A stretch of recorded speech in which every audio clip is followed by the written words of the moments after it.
Highest, बस अब pin drop silence, अब 10 मिनट बड़ा ध्यान से सुनना मेरी बात को। एक है हाईएस्ट कॉमन फैक्टर, कि बड़े से बड़ी संख्या जो कॉमन मतलब कम से कम दो संख्याओं को भाग दे पा रही है। एक है LCM, list common multiple. Multiple मतलब गुणज, मल्टीपल हमेशा संख्या से बढ़ा जाता है। जैसे 4 के मल्टीपल निकालो, मतलब 4 का पहाड़ा पढ़ो, 4 8 12 16, तो संख्या से बड़े होते हैं। फैक्टर, गुणनखंड, फैक्टर हमेशा संख्या से छोटा होता है, जो उस संख्या को भाग दे सकता है। आपने नंबर सिस्टम के अंदर भी पढ़ा है फैक्टर्स। तो फैक्टर का मतलब है संख्या से छोटी संख्या जो भाग दे रही है। जैसे मैंने एक नंबर लिखा जी 20 और एक नंबर लिखा जी 25।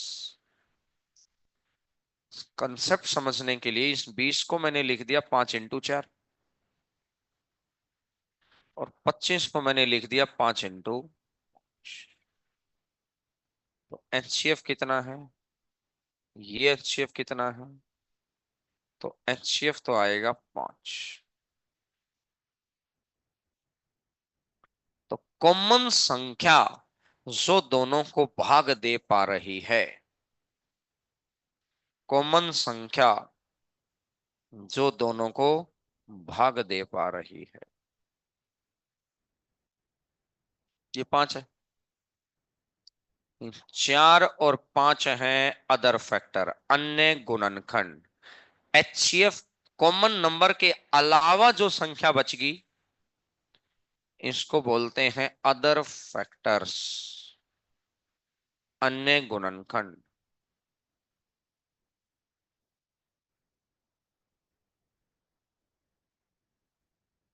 तो जो एलसीएम बनता है, एलसीएम बनता है हमेशा एचसीएफ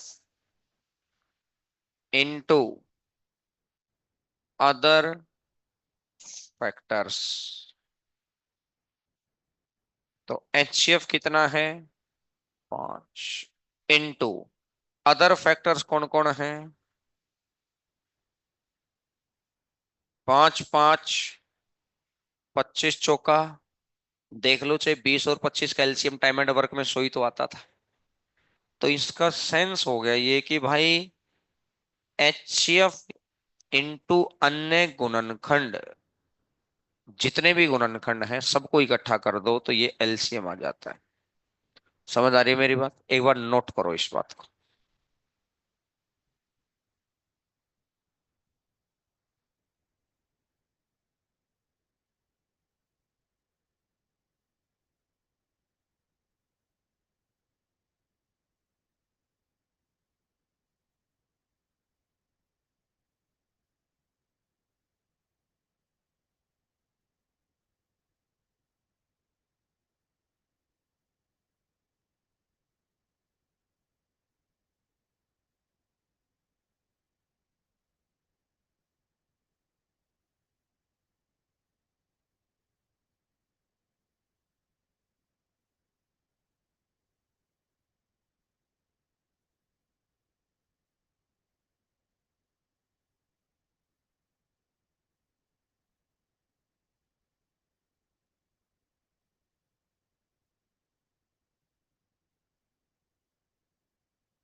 देखो जी,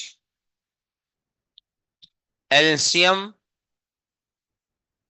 ऑफ फ्रैक्शन, भिन्न का एलसीएम, तो LCM of numerator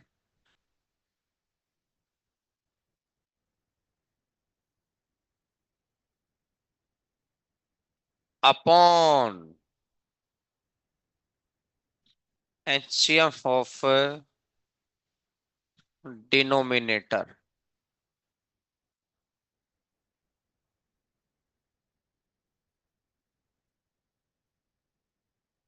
HCF of fraction लिखते लेना साथ साथ। भिन्न का HCF, भिन्न का HCF, HCF ऑफ न्यूमरेटर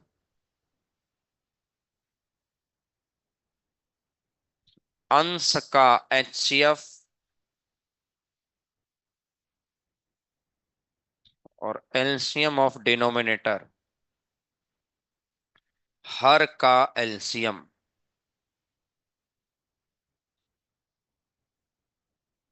हर का एलसीएम।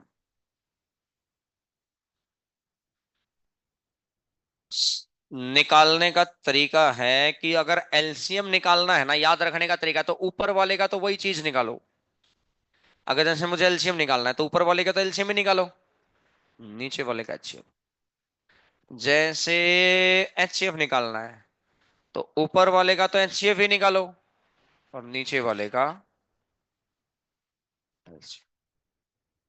नोट करो भैया, जो चीज हमें फाइंड आउट करनी है ऊपर वाले की, तो वही चीज कैलकुलेट कर डालो।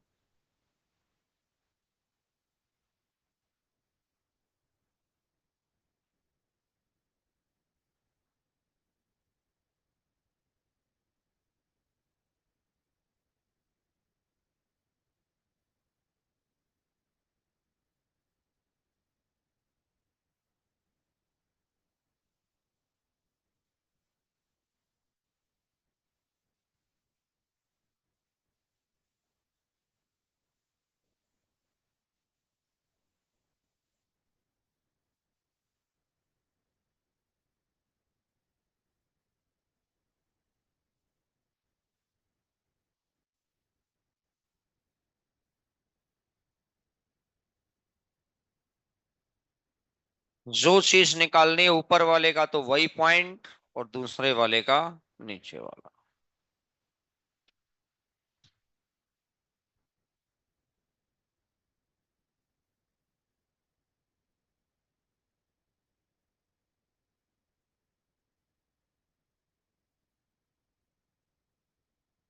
प्रोडक्ट ऑफ नंबर्स, संख्याओं का गुणनफल। प्रोडक्ट ऑफ नंबर्स, संख्याओं का गुणनफल। संख्याओं का गुणनफल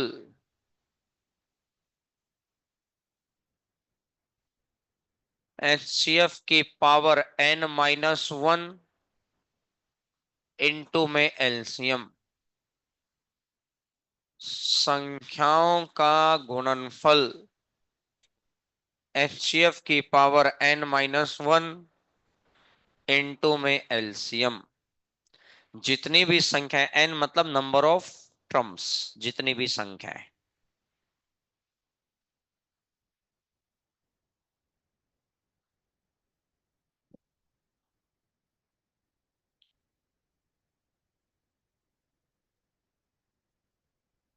लिखिएगा पहला क्वेश्चन, वन लाइनर टाइप के क्वेश्चन है, फटाफट फटाफट लिखना स्टार्ट करिएगा। वह छोटी से छोटी संख्या ज्ञात करें, फाइंड द लिस्ट नंबर। वह छोटी से छोटी संख्या ज्ञात करें, find the list number which when divided by, find the list number which when divided by 2 3 4 5 6। वह छोटी से छोटी संख्या ज्ञात करें जिसे 2 3 4 5 6 से भाग दे, जिसे 2 3 4 5 6 से भाग दें तो प्रत्येक अवस्था में एक शेष बचे। Find the list number which when divided by 2 3 4 5 6 remains remainder 1 in each case। प्रत्येक अवस्था में एक शेष बचे। प्रत्येक अवस्था में एक शेष बचे।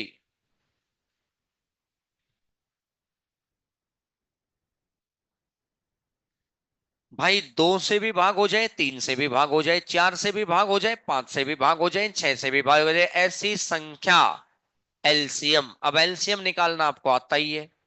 और अगर एलसीएम निकालना अभी थोड़ा मोटा ध्यान नहीं है तो फिर एकदम से रिकॉल हो जाएगा। टाइम एंड वर्क भी पढ़ चुके हैं, सातवीं आठवीं क्लास का पॉइंट भी रिकॉल है कि कॉमन नंबर से भाग दे दो। एक है, तीन है, दो है, पांच है, तीन है। एक है, दो है, पांच है, एक है। पांच दूनी 10 या 30 दूनी 60। तो टोटल संख्या आ गई 60, यानी 60 वो संख्या है जो इन सबसे पूरी पूरी भाग हो रही है। अब ये कह रहा है कि कंप्लीट भाग नहीं चाहिए, एक रिमाइंडर चाहिए, हर केस का एक रिमाइंडर। यानी दो से भी भाग देने पर वही रिमाइंडर आ रहा है, तीन से भी भाग देने पर वही रिमाइंडर आ रहा है, चार से भी भाग देने पर वही रिमाइंडर आ रहा है, पांच से भी भाग देने पर वही रिमाइंडर आ रहा है। मतलब इसको बोलते हैं सेम रिमाइंडर केस। तो सेम रिमाइंडर आ रहा है तो क्या कर दें, प्लस। सेम रिमाइंडर में क्या करना है, प्लस। नोट करिएगा जी बात।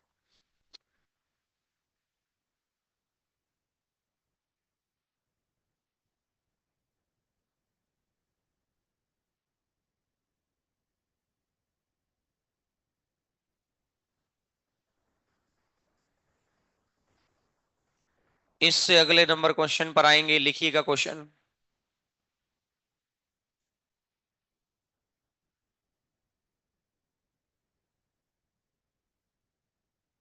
वह छोटी से छोटी संख्या ज्ञात करें। Find the list multiple of 3 4 5 6। वह छोटी से छोटी संख्या ज्ञात करें जिसे 3 4 5 6 से भाग देने पर, जिसे 3 4 5 6 से भाग देने पर क्रमशः 1 2 3 4 शेष बचे। क्रमशः 1 2 3 4 शेष बचे। Find the list multiple of 3 4 5 6।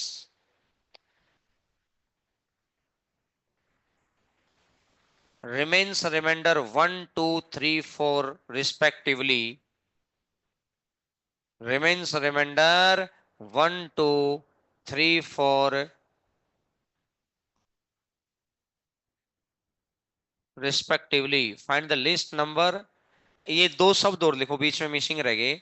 Find the list number which which divided by 3 4 5 6।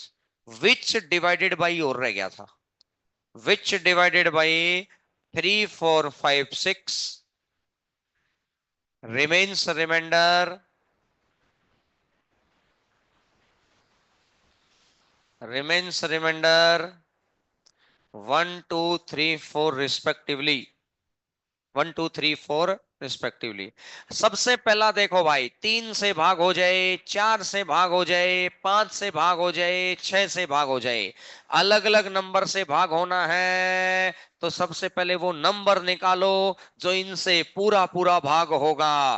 कि तीन से भी पूरा भाग, चार से भी पूरा भाग, पांच से भी पूरा भाग, छह से भी पूरा भाग है। तो ऐसी संख्या कौन सी आ गई, 60।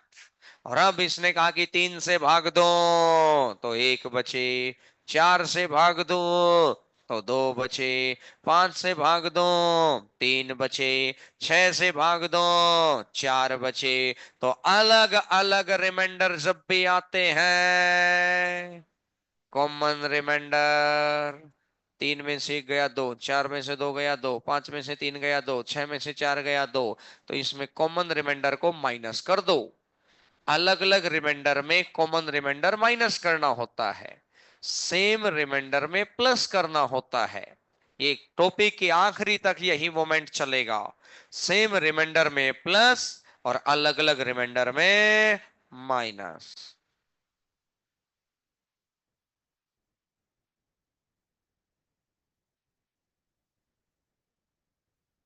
इससे अगले नंबर पर आइएगा।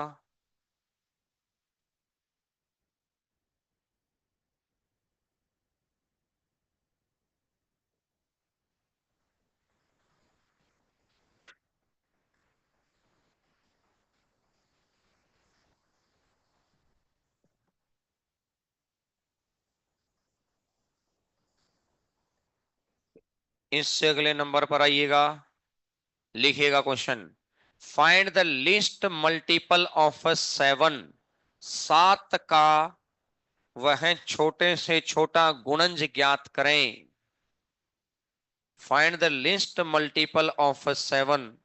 सात का वह छोटे से छोटा गुणज ज्ञात करें जिसे 2, 3, 4, 5 व 6 से भाग देने पर, जिसे 2, 3, 4, 5 व 6 से भाग देने पर प्रत्येक अवस्था में एक शेष बचे। प्रत्येक अवस्था में एक शेष बचे। Find the least multiple of 7 which when divided by 2, 3, 4, 5, 6 remains remainder 1 in each case। अब सबसे पहला भाग है, सबसे पहला काम है, 2 से भी भाग दें, 3 से भी भाग दें, 4 से भी भाग दें, 5 से भी भाग दें, 6 से भी भाग दें, अलग अलग संख्या से भाग देना है। तो इनका एलसीएम 60। अगर सिंगल रिमाइंडर सेम रिमाइंडर है तो, और अलग अलग रिमाइंडर होता तो, सेम रिमाइंडर है तो और अलग अलग रिमाइंडर होगा तो। और अब उसने तीसरा पॉइंट आ गया, पॉइंट दर पॉइंट आगे बढ़ रहे हैं। 7 का मल्टीपल हो, ये जो नंबर बने ये 7 से पूरा भाग हो जाए। 7 का मल्टीपल हो तो यहां रखो के। अब देखो के की वैल्यू 1 रखी तो 60 एकम 60 और 1 61। 7 से भाग हो रहा है क्या? के की वैल्यू 2 रखो। 60 दूनी 120 और 1 7 से भाग हो रहा है क्या? के की वैल्यू 3 रखो। 60 दिया 180 और 1 7 से भाग हो रहा है क्या? के इक्वल टू 4 रखो। 60 चौका 240 और 1 7 से भाग हो रहा है क्या? के इक्वल टू 5 रखो। 60 पंजा 300, 300 और 1 301 7 से भाग हो रहा है क्या? हो रहा है। अब पता है 181 पे 241 पे, वो तो मैं ही बता रहा था पटाख से। भाग नहीं हो रहा भाई, भाग हो रहा है भाई। अपना दिमाग नहीं चल रहा था। क्यों नहीं चल रहा? क्योंकि संख्या थोड़ी बड़ी थी, छोटी। 7 गुना 10 तक तो अपना भी दिमाग चल जाएगा। तो अब देखो हमें कैसे ढूंढना होता है ये नंबर। जब सबसे पहले इसने कहा कि भाई 2, 3, 4, 5, 6 से भाग दूं 60। सेम रिमाइंडर है तो प्लस, अलग अलग रिमाइंडर होता तो माइनस। अब इसने कहा 7 का मल्टीपल, तो क्या लगा दिया? के। इसको 7 से भाग दिया। 7 8 56, 56 आ गया। और 56 आते ही कितना बच गया? 4k+1 आ गया। अब के की वैल्यू रखो। 1 रखा, 4 एकम 4 और 1 ना, 2 रखो। 4 दूनी 8 और 1 ना, 4 तिया 12 और 1 4 चौका 16 और 1 4 पंजा 20 और 1। सेट हो गई बात। तो यहां से पता चला कि के इक्वल टू 5 पर कंडीशन। और अब इस ओरिजिनल नंबर में रख दो। 60 × 5 300 और 300+1 301 पेन स्टॉक।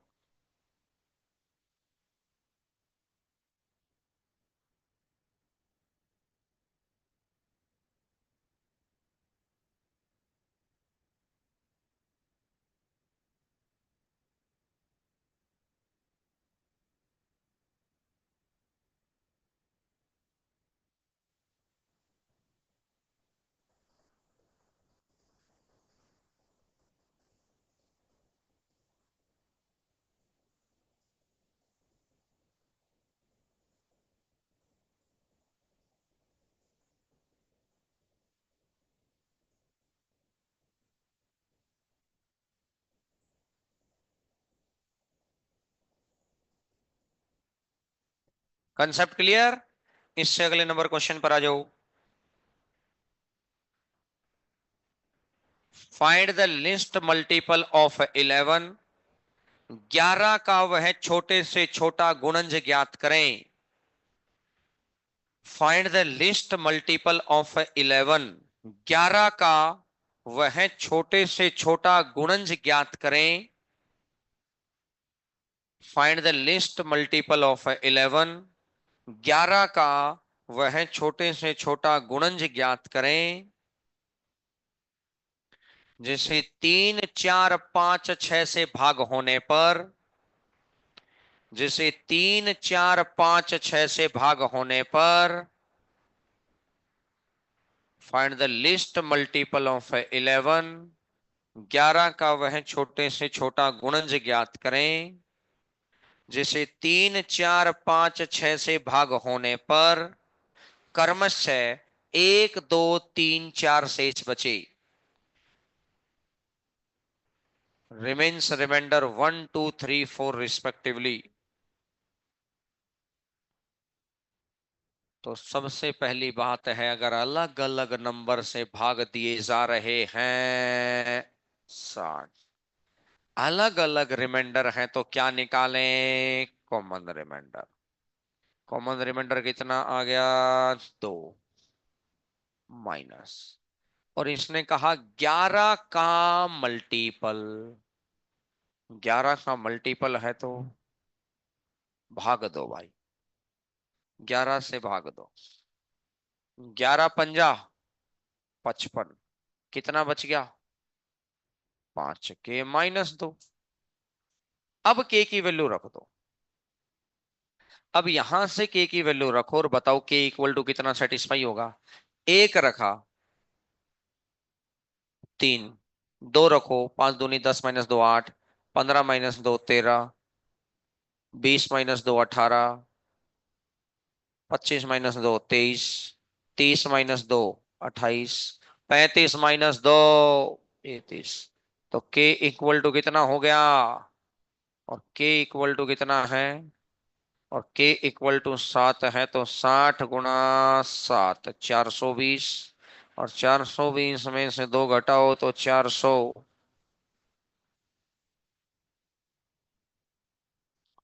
बोलो भाई, कोई भी डाउट है तो, किसी भी प्रकार का? आप में से कितने बच्चों के पास ऑलरेडी एचसीएफ एलसीएम है, या कितनों ने पढ़ लिया है? कितनों ने ऑलरेडी पढ़ लिया है? पूरी हो जाएंगी किताबें।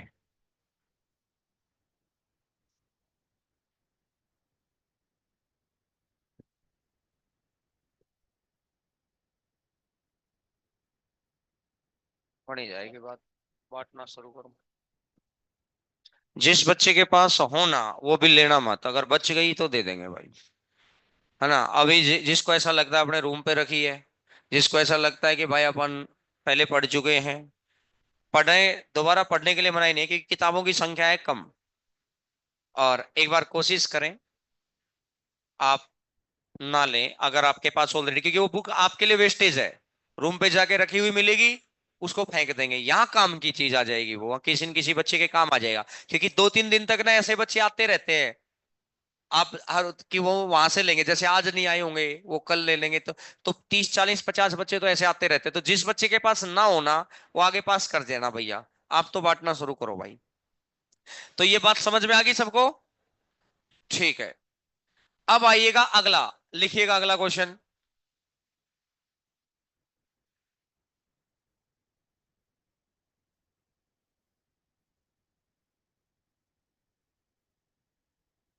Find the list multiple of 13। 13 का वह छोटे से छोटा गुणज ज्ञात करें। Find the list multiple of 13। 13 का वह छोटे से छोटा गुणज ज्ञात करें। Find the list multiple of 13। 13 का वह छोटे से छोटा गुणज ज्ञात करें जिसे जिसे 3 4 5 6 से भाग देने पर, जिसे 3 4 5 6 से भाग देने पर क्रमशः 1 2 3 4 शेष बचे। क्रमशः 1 2 3 4 शेष बचे। Find the least multiple of 13, which when divided by 3 4 5 6 remains remainder 3 4 5, नहीं, remains remainder 1 2 3 4 respectively। करके देखो, करके देखो। जिसके पास बुक हो वो पास करते रहना, वो मत लेना, बस आगे बढ़ते रहना। जिसके पास ऑलरेडी बुक है वो आगे पास कर देना भैया।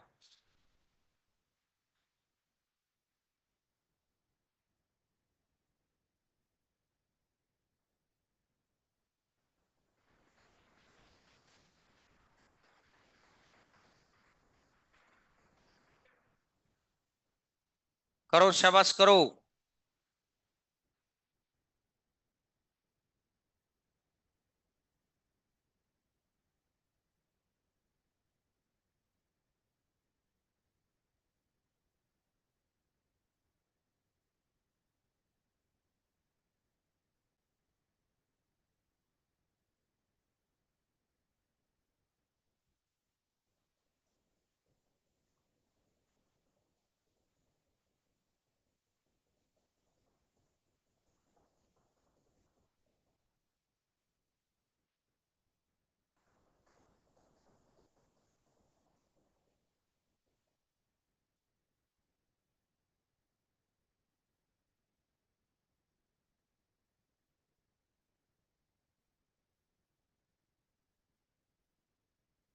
आंसर आ गया?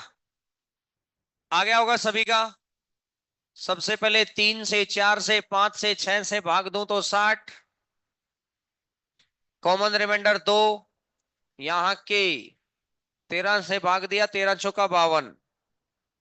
तो यहां से देखेंगे तो k इक्वल टू 10 पर जाकर बात सेटिस्फाई हो पाएगी।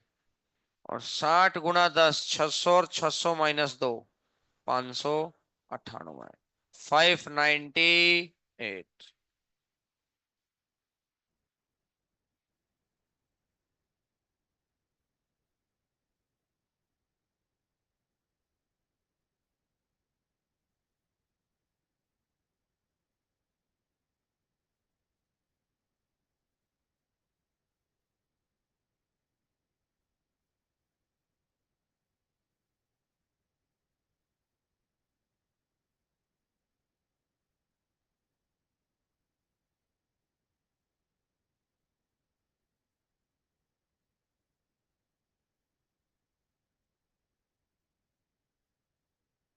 उनको वापस दे दो, वापस दे दो।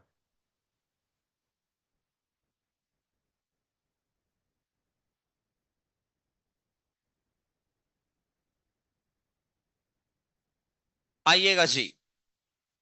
अब ये जो क्वेश्चन मैंने करवाए है ना, टाइप नंबर 1 से शुरू करो, टाइप नंबर 1 से। सेकंड पेज पर है टाइप नंबर 1। क्वेश्चन नंबर 12 करवा दिया, 13 करवा दिया, 14 करवा दिया, 15 करवा दिया, और उसके अलावा 2 क्वेश्चन एक्स्ट्रा और लिखवा दिए। 16 भी करवा दिया, नहीं 16 नहीं करवाया है, 15 तक करवाए हैं। और उसके अलावा मैंने 2 क्वेश्चन एक्स्ट्रा लिखवा दिए जो इसमें नहीं थे।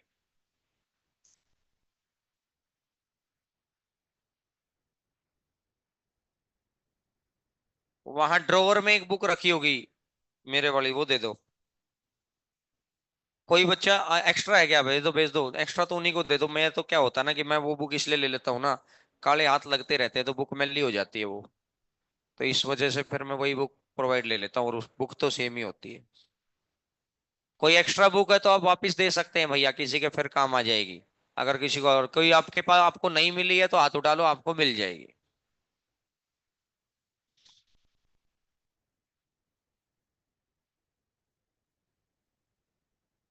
हो गया। आप कुछ भी बची हुई है तो ले जाना वापस, वहां से ले लेंगे बच्चे, ठीक।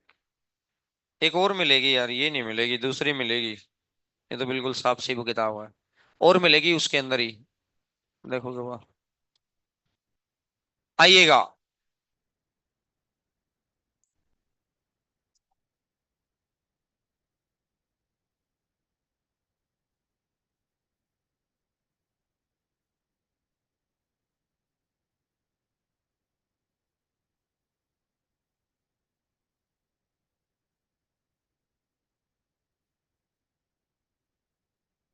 चलिएगा जी, क्वेश्चन नंबर 16 पर आ जाओ। Question number 16, 16 number question. चार अंकों की वह बड़ी से बड़ी संख्या ज्ञात करें जिसे 2 3 4 5 से भाग देने पर क्रमशः एक शेष बचे। 2 से भाग दें, 3 से भाग दें, 4 से भाग दें, 5 से भाग दें, तो हर केस में एक रिमाइंडर। 2 से, 3 से, 4 से, 5 से। सिंपल सा केस है। रिमाइंडर 60 है। जब अलग अलग नंबर से भाग देना हो तो मेरे भाई एलसीएम ले लो। अब इसने कहा चार अंकों की बड़ी से बड़ी संख्या, तो एक अंक, ये दूसरा नंबर, ये तीसरा नंबर, चौथा नंबर। चार अंकों की बड़ी से बड़ी संख्या होगी, और चार अंकों की ये बड़ी से बड़ी संख्या है। इसको किससे भाग दे के देखना है? 60 से। तो 60 एकम 60, बचा कितना? 39। 60 से 6 बार गुणा की तो 360, बचा कितना? फिर 39। फिर 60 से 6 बार कर दी तो 360, फिर 39। 60 इतना बढ़िया मैजिकल नंबर है। एक बार किसी जो पहली बारी में रिमाइंडर आता है वही रिमाइंडर इसका आखिरी बारी में भी आता है। तो जब भी आप 60 से भाग दे रहे हो तो कभी भी उस नंबर को पूरा भाग मत देना, पूरा भाग मत देना। तो इसका मतलब, तो मेरे भाई जब इसको भाग दिया तो रिमाइंडर कितना बचेगा?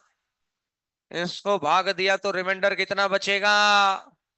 39। तो इसका मतलब है कि यहां ये संख्या पूरी पूरी भाग हो जाए, ये संख्या पूरी पूरी भाग हो जाए, तो इसका मतलब यहां रिमाइंडर 0 बचना चाहिए। और रिमाइंडर 0 कब बचेगा? जब इसमें से 39 माइनस कर दूंगा। तो 39 माइनस तो उस नंबर में से होगा, तो 9999 में से 39 माइनस कर दो। और 39 माइनस करते ही 9960। ये वो संख्या है 9960। ये वो संख्या है जो पूरी पूरी भाग हो रही है। ये वो संख्या है जो पूरी पूरी भाग हो रही है। बात क्लियर होगी? और अब मैंने कहा कि पूरी पूरी भाग होने वाला नंबर तो ये, इसने कहा कि इससे रिमाइंडर एक बचे, तो 9961। सेम रिमाइंडर है तो प्लस कर दो, और अलग अलग रिमाइंडर होता तो माइनस कर दो।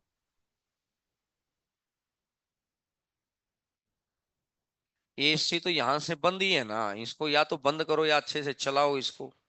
इसको, ये टूटा हुआ है, या तो इसको एक बार बंद कर दो, इसको करवाएंगे सही। इसमें या तो अच्छे से चलो, इसको बंद कर दे, अभी कोई इतना खास गर्मी वाली बात है नहीं। कंसेप्ट क्लियर है अब तो भैया यहां तक? अब आइएगा question number 17, 17 number.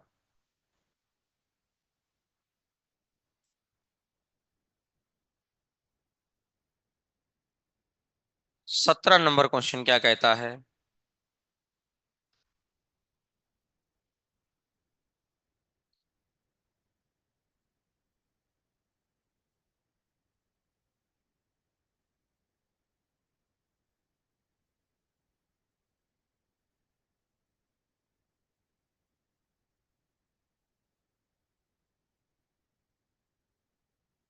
17 number question ये कहता है कि चार अंकों की बड़े से बड़ी संख्या ज्ञात करें जिसे 3 4 5 6 से भाग देने पर 1 2 3 4 शेष बचे।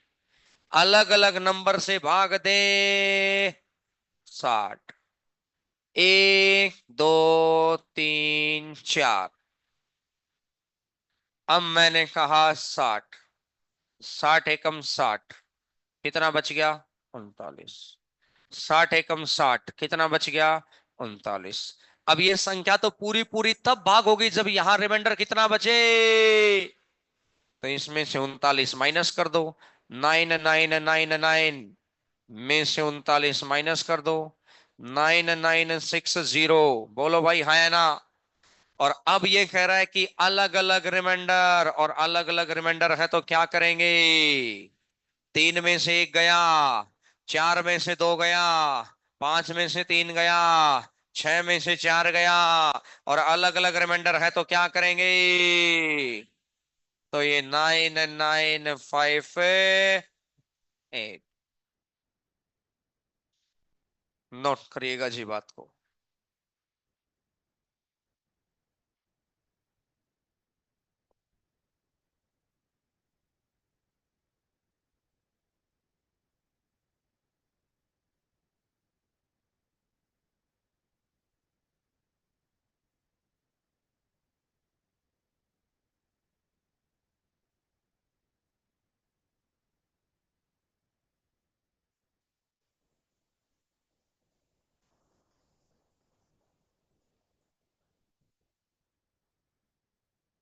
इससे अगले नंबर क्वेश्चन पर आइएगा। इससे अगला नंबर क्वेश्चन पर आएंगे।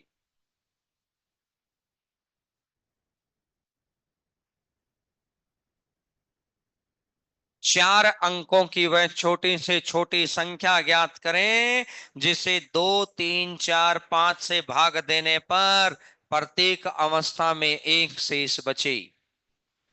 चार अंकों की वह छोटी से छोटी संख्या ज्ञात करें जिसे 2 3 4 5 से भाग देने पर प्रत्येक अवस्था में एक शेष बचे। तो दो से भाग दे, तीन से भाग दे, चार से भाग दे, पांच से भाग दे तो कितना आएगा? तो एक के पीछे तीन जीरो, तो 60 एकम। तो बचा कितना? तो यहां अब 60 से जब भाग दे रहे हैं तो बार बार भाग नहीं देना, जो पहला रिमाइंडर है वही रिमाइंडर आना है लास्ट में भी। तो 40 बच गया। अब यहां संख्या पूरी पूरी भाग हो तो यहां पर जीरो बचना चाहिए। जीरो बचाएंगे तो 40 माइनस करना है। तो 1000 - 40, और 1000 में से 40 माइनस तो कितना बनेगा? 900। लेकिन भाई ये तो 3 अंकों की होगी, संख्या चाहिए 4 अंकों की। तो इसका मतलब एक बात तो क्लियर है। देखो यहां पर पता है, या तो जीरो बचना चाहिए तो 40 में से 40 घटा दो, या फिर जिससे भाग दे रहे हो वही बचना चाहिए। अब ये माइनस तो कर नहीं सकते क्योंकि माइनस करते ही संख्या होगी 3 अंकों की। तो इसका मतलब जीरो तो नहीं बच सकता। भाई यहां संख्या पूरी पूरी भाग हो जाए तो रिमाइंडर में दो चीज बच सकती हैं, या तो जीरो या जिससे भाग दे रहे हैं, तो वो 60 एकम 60 अगले स्टेप पर जाकर जीरो हो जाता है फिर वो। बात समझ आ रही है? तो जीरो यहां बच नहीं सकता। क्यों? क्योंकि इसमें से 40 माइनस करेंगे और 40 माइनस करते ही संख्या 3 अंकों की हो रही है। तो अब यहां कितना बचाना चाहिए फिर? पता चल गया भाई। तो यहां मेरे को कहीं जाने के लिए 60 रुपए की जरूरत है। 60 में से यहां कितना है? और यहां अगर 40 है, यहां कितना चाहिए? 40 में यहां है 40, और रुपए कितने करने हैं? 60। तो कितने की जरूरत पड़ेगी? तो 20 ऐड कर दो। 1000, 1020 हो गया, और 1020 तो वो नंबर आ गया जो पूरा पूरा भाग हो जाएगा। 1020 तो वो संख्या आ गई जो पूरा पूरा भाग हो जाएगा। और अगर सेम रिमाइंडर है प्लस करो, और अलग अलग रिमाइंडर है माइनस करो। तो पहले क्वेश्चन का आंसर तो आएगा 1021। पहला स्टेप कंप्लीट भैया। ठीक है जी। अब आएंगे अगले स्टेप पर। कल तो फाइनल है। कौन कौन जीतेगा? इंडिया जीतेगी। ठीक। मैं मेरी बताऊंगा नहीं, क्योंकि जो मैं लगता है ना मेरी जुबान पार जाती है। तुमने सेमीफाइनल में देखा नहीं? मैंने आपके बैच में शायद नहीं बताया था। बताया था? नहीं बताया था ना? मैंने उधर वाले मैच में मैच शुरू होने से 2 दिन पहले ही बोल दिया था। अब अनाना आप बोल दूंगा तो तुम कहोगे कि देशद्रोही हो, मुझे जो लग रहा है वो गलत लग रहा है भाई। इसलिए मैं बोलूंगा नहीं। मेरी दिली इच्छा है इंडिया जीते। मेरी दिली इच्छा है, और मुझे लग भी रहा है कि जीत ही जानी चाहिए भाई। है ना। ऑस्ट्रेलिया ऑस्ट्रेलिया के साथ तो थोड़ा दुश्मनी, ऑस्ट्रेलिया पाकिस्तान के साथ तो दुश्मनी वाली फीलिंग आ जाती है। तो वहां तो वो कहते हैं ना, दुआ और बददुआ दोनों काम करते हैं। न्यूजीलैंड बहुत शांत है वो, मतलब लफड़ेबाजी वाले लोग नहीं है वो। ठीक है, देश दूसरा है लेकिन इंसान तो ठीक है। इसलिए इनके साथ ना वो चाहकर भी दुश्मनी वाली फीलिंग नहीं आ पाती है ना। अब जैसे दूसरा सेमीफाइनल था, तो सब चाहते थे अफ्रीका फाइनल में आए। फिर मैंने कहा कि यार अफ्रीका फाइनल में आएगी ऐसे ही, मतलब हो सकता है वो तुक्का भिड़ गया मेरा। और ऐसा नहीं है कि मुझे परम ज्ञान है। मैंने कहा यार अफ्रीका फाइनल में आएगी। अरे सुन तो लो, अफ्रीका फाइनल में आएगी। अफ्रीका बेचारी दोबारा हार जाएगी। अभी अभी तो T20 में उन्हीं को हरा के आए हैं। फिर इन्हीं को हरा देंगे। थोड़ा सा सही नहीं लग रहा तो। है ना। वो थोड़ा सही नहीं लग रहा ऐसा, जब तक 10 एक ओवर का मैच हुआ था बस, पहली इनिंग का। और तब ये बात कही तो उन्होंने कहा कि वो फिर बात सेट होगी, न्यूजीलैंड जीत गया। वो 2 दिन से ऑफिस वाले घूम रहे हैं कौन जीतेगा, मैंने बोला ना अब नहीं बताऊंगा। मैंने उनको कहा कि भाई मेरे तुक्के सेट हो रहे हैं, और इसके इससे ज्यादा कुछ नहीं है भैया। बस अब। है ना। नहीं नहीं, बाबा वाली ऐसी कोई बात है ही नहीं। ना ऐसी। उनके पास बहुत ज्यादा सिद्धियां होती हैं, अपने पास ऐसी नहीं है। है ना। अब लिखो लिखो लिखो, इसका सेकंड पार्ट लिखो।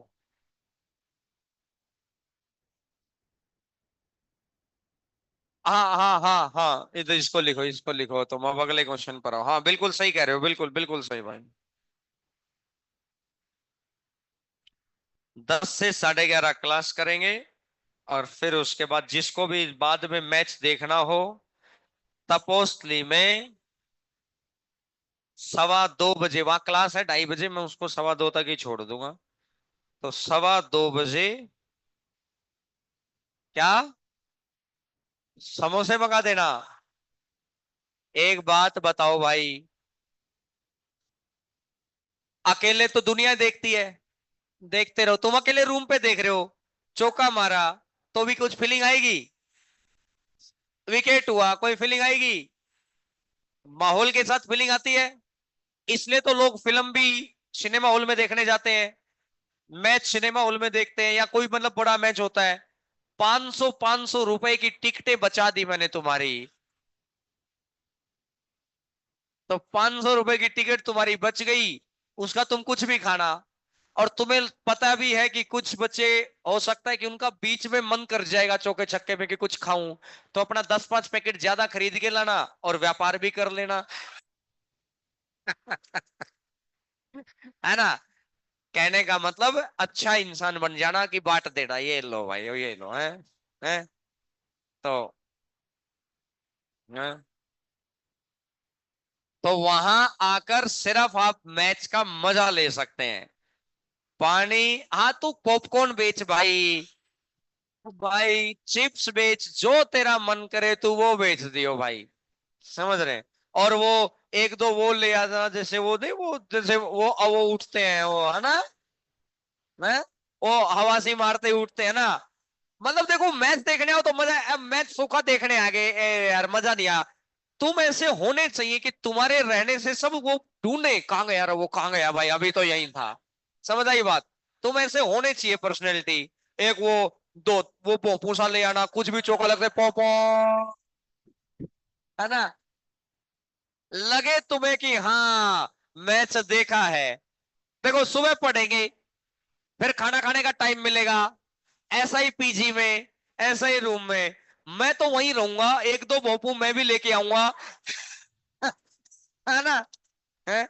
तो भाई एक आध बार ऐसा काम करने से ना अच्छा, मतलब अंदर का निर्माण होता है, नई नई नया खून बनता है, और कैसे करें, है ना। तो भाई आपके पास मौका है, कल 2:15 बजे वहां पहुंच जाए और व्यवस्थाओं का मजा लें, है ना।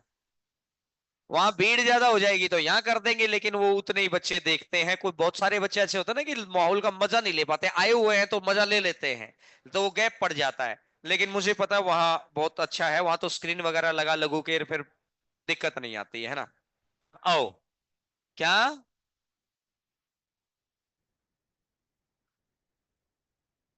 माहौल में आपको लगता है कमेंट्री में मजा आता है?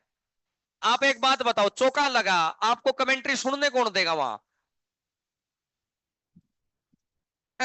माहौल में कमेंट्री की जरूरत ही नहीं होती है, कमेंट्री तुम करो वहां जाकर। समझ आई बात को? जैसे स्टेज तो ऊंचा स्टेज है, जैसे विकेट पड़ जाए डांस कर तू वहां जाकर, भाई बता, कुछ कर। मैं तभी तो कह रहा हूं, फिर वो दो दो चार पांच बैठे होंगे, वो सोचेंगे कि अभी विकेट पड़ जाए तो वो फिर आएगा, फिर डांस करेगा, मजा आ जाएगा। भाई चीयर लीडर्स का भी तो रोल निभाओ। तो आप कल मजा ले सकते हैं मैच का तपोस्ली में। आओ भैया, 19 नंबर क्वेश्चन।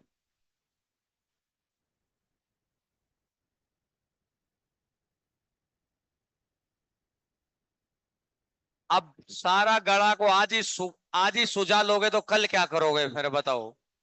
फिर कल तुम अकेले में बैठे बैठे देखते रहोगे, फिर लगेगा, है ना। ऐसे मोमेंट बहुत कम आते हैं। अच्छा, पिछली बार देख रहे थे क्या? है ना। वो तो फाइनल, वो तो सेमीफाइनल था, उस दिन तो मैंने अनाउंस कर ही रखा था कि ये जीतेंगे। अब कल अनाउंस तो कर नहीं रखा, इसलिए बड़ा रोमांच आएगा मैच में। और फिर दो चार चीजें कुछ आज मंगवाता हूं मैं, और पॉपो, फिर पता नहीं जो भी है ना, मजा आ जाएगा। आओ, 19 नंबर क्वेश्चन। 5 घड़ियां 2, 3, 4, 5 और 6 सेकंड के अंतराल पर बजती हैं। बस इधर देख रहे भाई, अब इधर देख। कल कल कल करेंगे, कल मैं तुझे कतई नहीं रोकूंगा। कल मैं तुम्हें बार बार ये कहूंगा कि और है ना। कल 2, 3, 4, 5 और 6। अब और एक और बता देता हूं, जैसे कल सब सारी टीचर्स की क्लास है, तुम देखना, मैं आज शाम को टीचर्स की मीटिंग भी है, मैं उनको ऐसा चढ़ा दूंगा सभी टीचर्स को, इतना मतलब एनर्जेटिक कर दूंगा। कल उनसे डांस भी करा दूंगा, तुम देखना। इतना जबरदस्त। मैं कहूंगा कि बच्चों की दिली इच्छा है सर ये। समझ रहे हैं? अब आप देखना, कल 2:30 बजे माहौल बना देंगे, लगेगा कि दुबई में ही बैठे हैं। ओहो हो, है ना।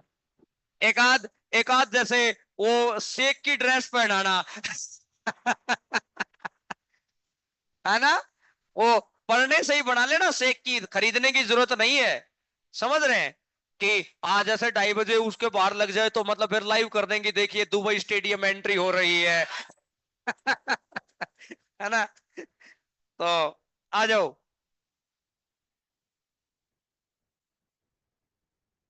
क्या?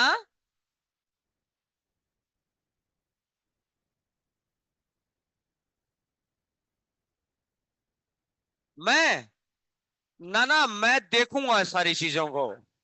मैं दर्शक दीर्घा में रहूंगा। अच्छा, 19 नंबर क्वेश्चन पर आओ, 19 नंबर पर। पॉइंट ढूंढो जो 2 से भी भाग हो, 3 से भी भाग हो, 4 से भी भाग हो, 5 से भी भाग हो, 6 से भी भाग हो। ये 60 ऐसा मल्टीपल जो 2 के पहाड़े में आता हो, 3 के पहाड़े में आता हो, 4 के पहाड़े में आता हो, 5 के पहाड़े में आता हो, 6 के पहाड़े में आता हो। तो इसका मतलब 60 सेकेंड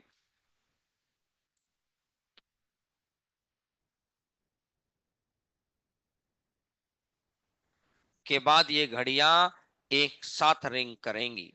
तो इस क्वेश्चन का पहला क्वेश्चन था कि कितने समय के बाद ये घड़ियां एक साथ रिंग करेंगी। तो 60 सेकंड के बाद ये घड़ियां एक साथ रिंग करेंगी।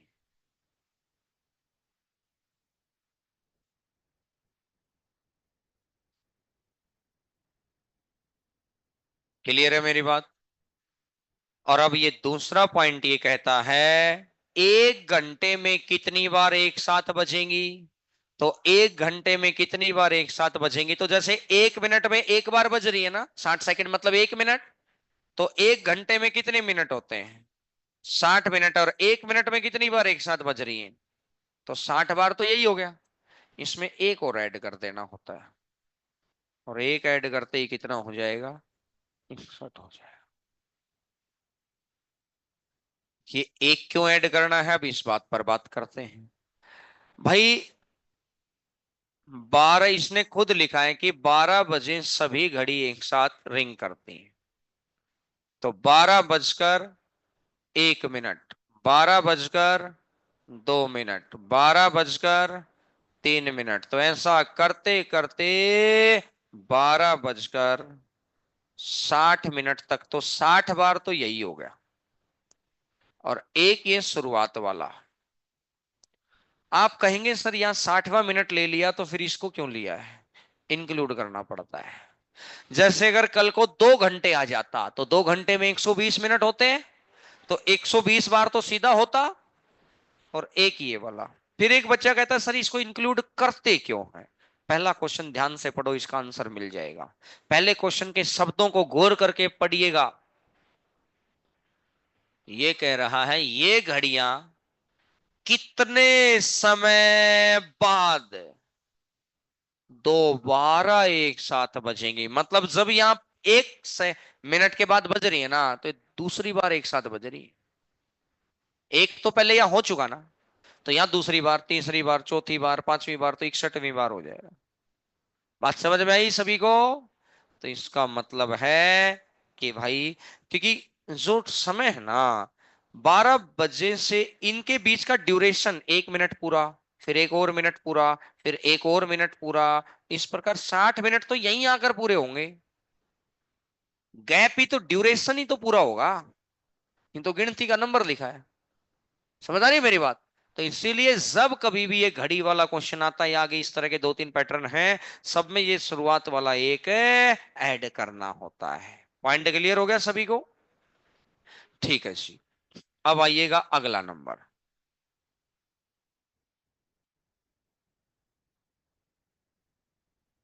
कुछ सीएचएसएल के सिलेक्टेड बच्चों से भी कल मिलवाएंगे, वो आज का था मिलने का मीटअप तो, लेकिन आज उन्हीं बच्चों का सीपीओ मेंस भी है, इसलिए वो 11 बजे से फिर सीपीओ मेंस देने चले गई। तो फिर उन बच्चों को मैंने कल बुला लिया, नहीं तो आज आने थे वो बच्चे।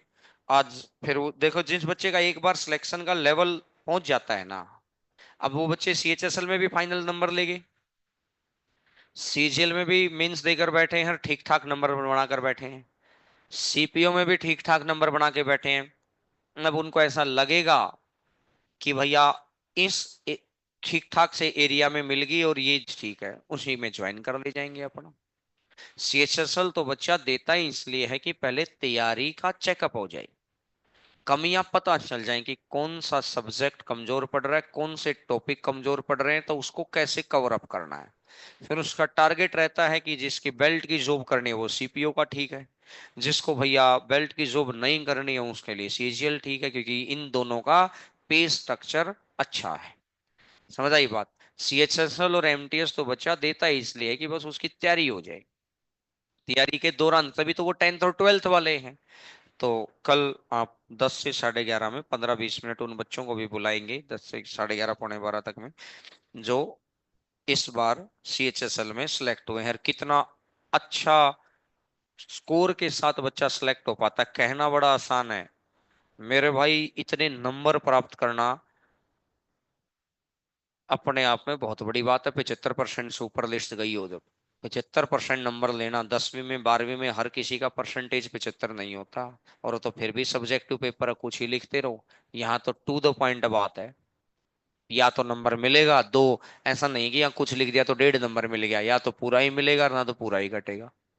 समझ आई मेरी बात? तो ऐसे केस में अब वो बच्चे एक दिन में थोड़ी उस मुकाम पे पहुंचते हैं, धीरे धीरे धीरे धीरे धीरे धीरे लगे, लेकिन लगे रहते हैं, लगे रहते हैं वो, मतलब अनडायरेक्शनल नहीं बढ़ते, वो मिलते रहते हैं, पूछते रहते हैं, आगे बढ़ते रहते हैं, तो इस मुकाम पे पहुंच जाते हैं। तो कल थोड़ी सी पॉजिटिविटी उन बच्चों से भी मिलेगी आपको। आओ जी, क्वेश्चन नंबर 20वां।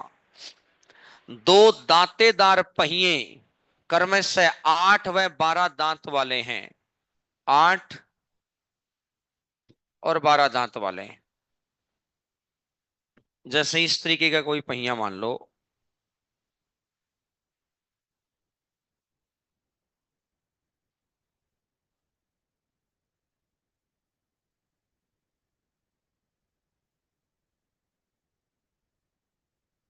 अब जैसे मैंने मान लिया कि ये कुछ ऐसे बिजली से कनेक्टेड है, वो कनेक्ट नहीं है। अब ये चलेगा ना, तो ये ये वाला ये ऐसे घूमेगा, ये वाला पहिया, ये वाला दांत इसको जाकर मिलेगा, ये इसको घुमाएगा, अगले वाला उसको घुमाएगा, अगले वाला उसको घुमाएगा, इस तरीके से जैसे टरबाइन चलते हैं, पानी के टरबाइन ऐसे ही तो चलते हैं कि एक घूमता है फिर उसके प्रेशर से ही सारे घूमते चले जाते हैं। ये कुछ इस तरीके का ही क्वेश्चन है। ये ये घंटे वाला ही क्वेश्चन, बस उसकी लैंग्वेज बदल देता है ताकि बच्चे के माइंड में ना कहानी सेट ना हो पाए कि दांतेदार पहिया क्या चीज है, स्पेशल दांत क्या चीज है। क्वेश्चन पढ़ो। इसने कहा कि दो दांतेदार पहिए 8 और 12 दांत वाले हैं। बड़ा पहिया प्रत्येक घंटे में, बड़े पहिए का स्पेशल दांत छोटे पहिए के स्पेशल दांत से कितनी बार मिलेगा? 9 घंटे में। और बड़ा पहिया 7 चक्कर लगाता है। बड़ा पहिया मतलब जिसमें दांत ज्यादा है, ये 8, ये 12, 8 और 12 24, 8 और 12 24। अब मैंने कहा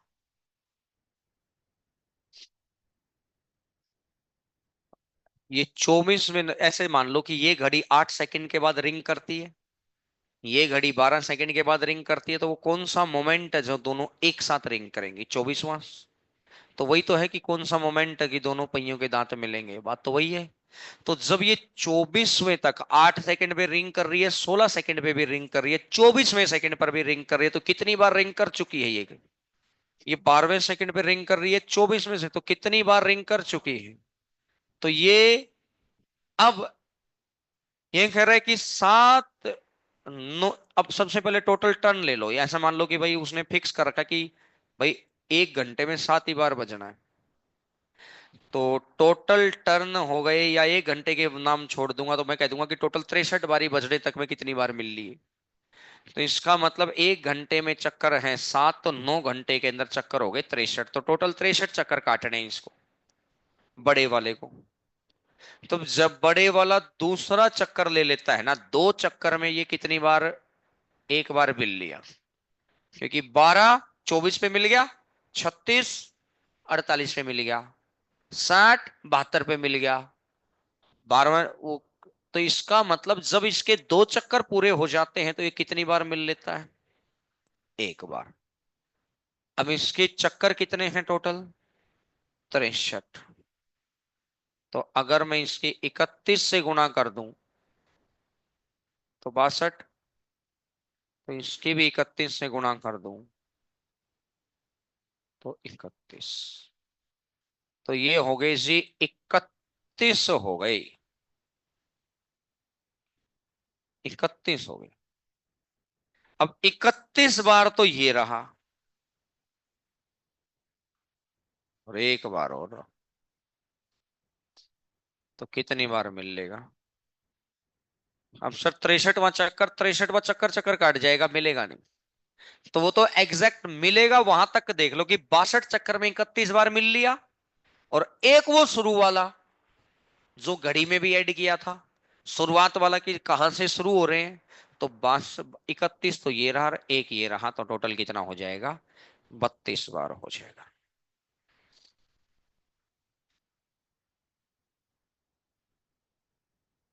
इस बार आप में से कितने बच्चे सीजीएल दे रहे हैं?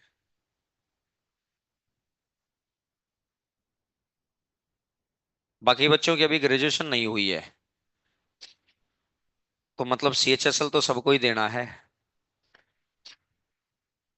टाइम पे सिलेबस पूरा हो रहा है भाई, बिल्कुल परफेक्शन जिसको बोलते हैं, कि क्योंकि बहुत पहले पूरा हो जाए तो बच्चा फिर अपने ही दिमाग चलाता है, फिर वहां गड़बड़ बैठती है उसके पेपर में आके।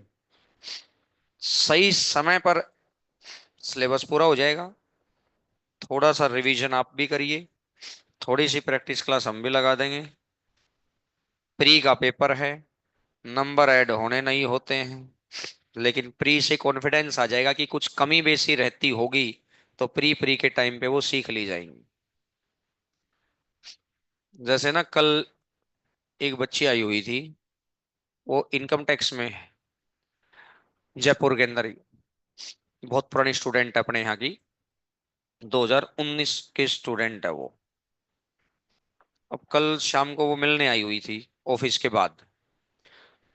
तो उसने, वो पहले भी आई थी 3-4 दिन पहले, थोड़ा सा इस बार का सीजीएल देना चाह रही थी क्योंकि वो है इनकम टैक्स में क्लरिकल पोस्ट पर, टीए, टैक्स असिस्टेंट।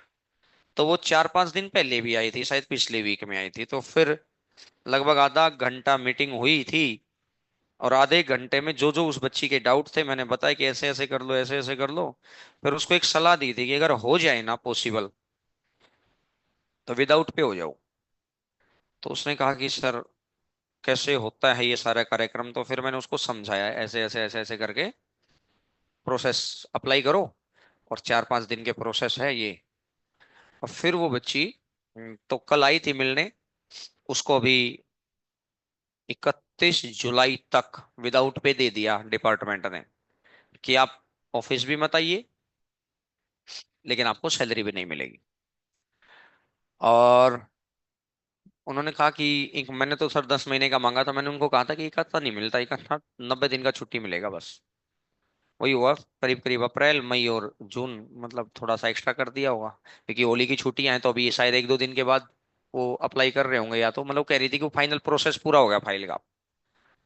इस बार उसका सोचना ये है कि इनकम टैक्स के अंदर तो आना था, लेकिन सर ना इनकम टैक्स इंस्पेक्टर बनना था, और इनकम टैक्स इंस्पेक्टर बनना था, और इनकम टैक्स इंस्पेक्टर बनना भी नॉर्थ में ही है।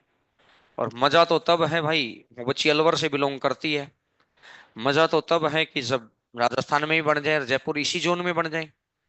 अब राजस्थान में भी बने और उधर जैसलमेर की तरफ जाके बन के क्या मतलब, ठीक है राजस्थान तो है, लेकिन भाई फिर है तो बहुत दूर। तो फिर मैंने कहा कि थोड़ा मेहनत करना पड़ेगा। और जैसे इस बार भी उसने सीजीएल प्री दिया था, उसके 183 मार्क्स थे, बहुत अच्छा स्कोर था। और इस बार फिर वो बच्ची दोबारा बैठेगी, मेंस उसका बहुत अच्छा नहीं हो पाया, उसकी तबीयत वगैरह खराब होगी या जो भी इश्यू रहा हो। तो मतलब पता है सीजीएल के अंदर ऐसे बच्चे मेन कंपटीटर होते हैं, और जब ऐसे बच्चों से हम मिलते हैं ना, तब हम उन्हीं बच्चों की बातों को सुन सुनाकर आइडिया लगा लेते हैं कि आगे आने वाले समय का कंपटीशन क्या है। और फिर आप जैसे नए नवेले बच्चों को बताते हैं, फिर कुछ लोग ना, कुछ लोग तो भाप जाते हैं कि यहाँ कंपटीशन ज्यादा है, मेहनत करते हैं।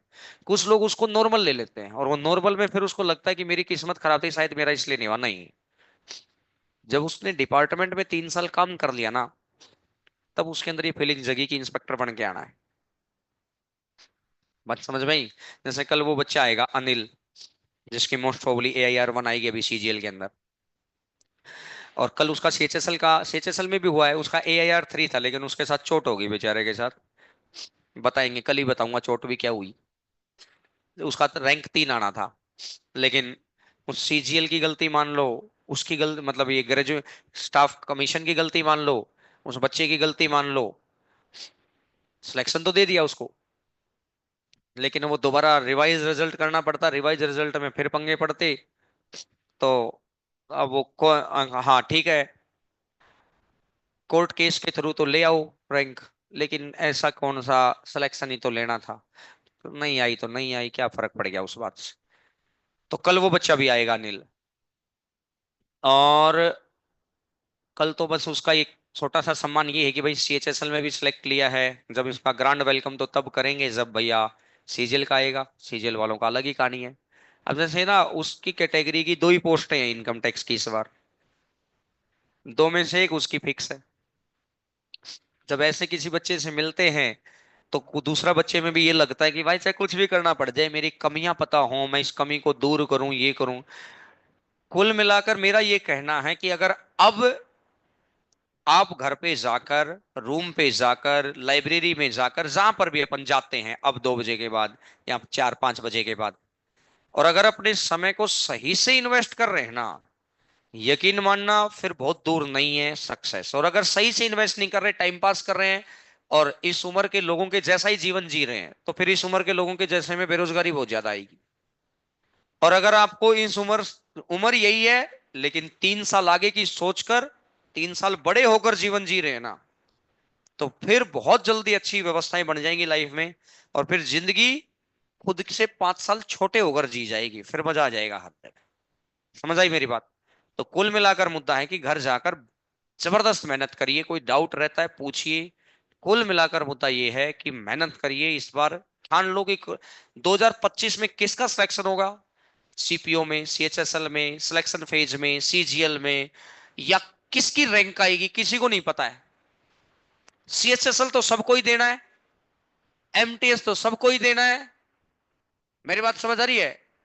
किसी को नहीं पता है। ठानो, बढ़ो आगे। सर मेरा तो इतना लेवल नहीं है, ये तेरा मानसिक वो है ना। लेवल बना ना भाई, लेवल। एक दिन में उसेन बोल्ट का भी लेवल नहीं बना था कि वो इतने ओलंपिक गोल्ड मेडल ले गया। बात समझ में आई? उससे पिछले ही ओलंपिक में हार के गया था, और उससे पिछले वाले में तो क्वालिफाई भी नहीं कर पाया था। उसने कहा कि सब कहते हैं ना मैं बहुत तेज धावक हूं, बोला ना भाई, आज से 8 साल पहले जाओ मैं क्वालिफाई नहीं कर पाया ओलंपिक के लिए। और आज से 4 साल पहले जाओ मैं फाइनल के लिए क्वालिफाई नहीं कर पाया, बस ओलंपिक खेल खेल के घर गया था। लेकिन उन 4 साल में मैं ये सीख कर गया था कि मैंने वहां आकर माहौल में ये देखा कि जो ये गोल्ड मेडल और ये लेकर जा रहे हैं ना, इसमें इनके अंदर कैलिबर ज्यादा है। इन्होंने बनाया है और बनाना पड़ेगा। और बनाना पड़ेगा तो मैंने 4 साल में अपने आप को बढ़ाया, और बनाया तो फिर मैं लोगों से आगे निकल गया। अपने आप नहीं होता कुछ भी, जॉब अपने आप नहीं आएगी। जॉब आपको निकालनी पड़ेगी भैया। जैसे कुएं से पानी अपने आप ऊपर नहीं आता, कुएं से पानी निकालना पड़ता है। समझ आई बात? तो कल जो बच्चे घर पे क्लास लेना चाहिए वो घर पे ले लेना, यूट्यूब पे लाइव आएगी। और जो यहाँ आए, 10 बजे से मैथ की क्लास रहेगी। जो यहाँ आए मोस्ट वेलकम, लेकिन टाइमली आए। और खासकर जैसे भैया टाइमली, गर्ल्स 9:50 से पहले ही आ जाना। 9:50 से लेट है क्योंकि क्या होता है 10 बजे फिर इतने स्टूल लग जाते हैं, फिर आपको वहां से यहां तक आने में ही दिक्कत आ जाती है। 9:50 से पहले आए, 9:30 बजे ये हॉल फ्री मिलेगा। क्लियर है? चलो जी, फिर आज करते हैं यहीं तक, और कल होगी मुलाकात।